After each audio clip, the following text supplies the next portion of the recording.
Ja, hallo Leute, willkommen bei Bushcraft and Nature. Heute geht das mal um Tarp Loops oder Tarp Schlaufen. Das wäre sowas hier, so ein Stück Paracord. Und zwar kennt jeder wahrscheinlich die Tarps. Hier ist so ein Modell, wo die Tarp Schlaufen, die angenähten, so kurz sind, dass man da keinen dicken Hering und auch keinen Ast durchbekommt. Und da machen ja viele von uns dann solche Schlaufen daran. Ja, und in der Vergangenheit habe ich da halt viel Erfahrung mit gesammelt und habe diese Schlaufen für mich angepasst. Und das möchte ich euch heute vorstellen. Das ist ein kleiner Tipp, ein kleiner Trick. Viele nehmen dann ja hier so ein Stück Paracord, knoten das hier hinten zusammen und dann wird das hier durchs Tarp gesteckt. Und schon haben wir eine lange Schlaufe da dran. Der Nachteil an dieser Geschichte finde ich aber, wenn ich das Tarp immer zusammengelegt habe und in den Packsack gesteckt habe, dann hat sich das hier irgendwann immer irgendwie gelöst und das Ding ist dann abgefallen. Teilweise habe ich die auch verloren. Ja, dann habe ich halt angefangen, das nicht mehr als Schlaufe zu machen, sondern habe es direkt verknotet. Das hat auch soweit gehalten, aber wer kennt es nicht? Wenn ihr das Tarp aufbaut, wahrscheinlich immer einer von den Heringen, da ist gerade genau ein Stein oder eine Wurzel und ihr kriegt den Hering nicht genau da rein, wo die Schlaufe halt ist. Und dann bin ich auf eine Idee gekommen, die Schlaufe anders zu knoten und das zeige ich euch jetzt.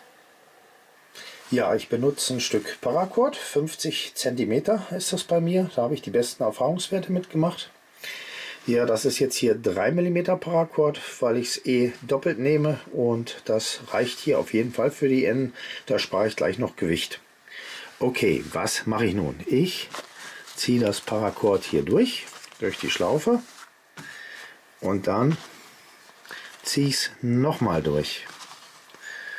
So, dann habt ihr das praktisch so da durchgezogen. Dann mache ich hier einen Spierenstich. Das heißt, erstmal einen Knoten, so, das andere Ende läuft jetzt hier lose durch und hinter diesem Knoten machen wir nochmal einen Knoten, aufpassen, dass die schön parallel liegen und dann kann man das schön verknoten, zieht es hier fest an jedem Ende, so, und dann habt ihr so eine Tarpschlaufe. Wie ihr seht, kein großes Geheimnis, hat aber eine große Wirkung. Welche? Das zeige ich euch jetzt. Ja, das erste ist natürlich, dass der Loop fest verknotet ist. Der kann euch nicht rausrutschen, den könnt ihr nicht verlieren. Ja, und der weitere große Vorteil ist, wenn ihr da jetzt, sage ich mal, den Poncho hier spannen wollt, ihr geht da durch, jetzt stellt ihr fest, hey, genau da ist eine Wurzel oder ein Stein. Dann könnt ihr ganz einfach einen Loop weglassen und ihr kriegt eine längere, größere Länge und könnt dann hier hinten einstechen. Das heißt, ihr seid ruckzuck flexibel, ohne etwas umknoten zu müssen. Der zweite Vorteil ist, ihr könnt auch die Loops teilen und könnt, wenn ihr jetzt weichen Boden habt, auch mit 2 Heringen arbeiten. Macht das mal so. So, seht das? Dann könnt ihr an einem Loop 2 Heringe eintreiben. Das ist besonders gut bei weichen Böden. Ja, wie ihr gesehen habt, kleiner Trick, große Wirkung. Wer kennt es nicht? 2 Heringe stecken schon vom Tarp. Der Mittelhering soll rein und genau da ist natürlich wieder ein Stein oder eine Wurzel. So lasst ihr einfach die Schlaufe raus, kommt ein Stück nach hinten, könnt einstecken und das Tarp steht. Ihr müsst nichts umknoten und seid ruckzuck fertig. Ja, ich habe alle meine Tarps jetzt mittlerweile so geknotet, auch den Poncho. Auch hier das Super Tarp von Helicontex, das hat ja auch so eine kleinen filigranen Schlaufen hier. Und wie ihr seht, es geht nichts ab, es ist fest. Und wer Bedenken hat wegen dem vielen Schnüren, wegen dem Gebamsel hier, das kann man natürlich auch noch einwickeln. Das zeige ich euch jetzt. Ja, man legt das Tarp zusammen, achtet darauf, dass die Schnüre alle auf einer Seite sind.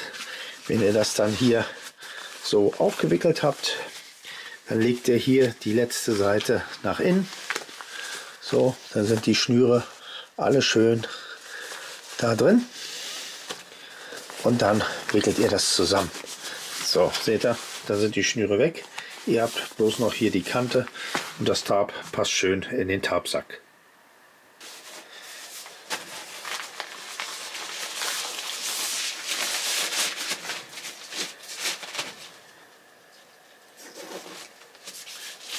Und verstaut.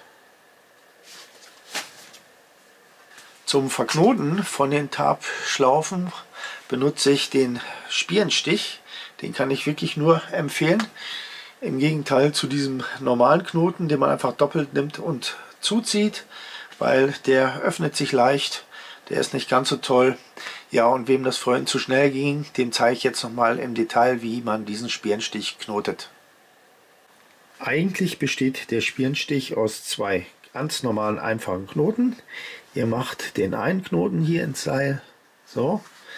Dann habt ihr hier die Schlaufe und dann geht ihr jetzt parallel zu dem anderen Seilstück, geht ihr mit durch und macht hier hinter nochmal einen normalen Knoten. Ich zeige es euch mal vom Nahen noch, so. Jetzt liegen die praktisch genau hintereinander. Wichtig ist, dass sie gleich rum geknotet sind. So, wenn er dann festzieht, dann seht ihr schon, die liegen schön parallel. Ja, und der Vorteil ist, der Knoten löst sich nicht, der bleibt fest und vor allen Dingen laufen die Paracord-Stücke auch schön jeweils in eine Richtung. Das heißt, ihr habt nicht hier so einen Knopf hier wie bei dem normalen Knoten. Wer Bedenken wegen dem Gewicht hat, der kann natürlich auch hier 3 mm Paracord nehmen, anstatt dem schwereren 5 mm. Das ist fast schon oversized für die Tarpschlaufen. Ja, und von den Längen, wie gesagt, also die waren jetzt, die Paracord-Stücke waren 50 cm lang, die ich jetzt hier benutzt hatte für die Loops. Ja, wer es ein bisschen größer haben möchte, der nimmt eben 60 oder 70 cm. Das müsst ihr ausprobieren. Ja, und mehr gibt es dazu eigentlich auch nicht zu sagen. Das war es an dieser Stelle wieder von mir. Das war jetzt der erste Teil der neuen Serie Bushcraft Praxis. Da will ich immer so eine kleinen Tipps und Tricks zeigen. Ich hoffe, das gefällt euch. Könnt mir mal in die Kommentare schreiben, ob ich das weitermachen soll oder ob ich lieber diese Tipps und Tricks in die normalen Bushcraft-Videos mit einbauen soll. Bloß dann kann ich natürlich nicht so im Detail drauf eingehen. Deswegen habe ich mir gedacht, ich mache eine separate Serie. Schreibt es einfach mal in die Kommentare, würde mich interessieren. Gut, dann verabschiede ich mich von euch an dieser Stelle. Macht's gut, bis zum nächsten Mal, euer Detlef. Tschüss, ciao.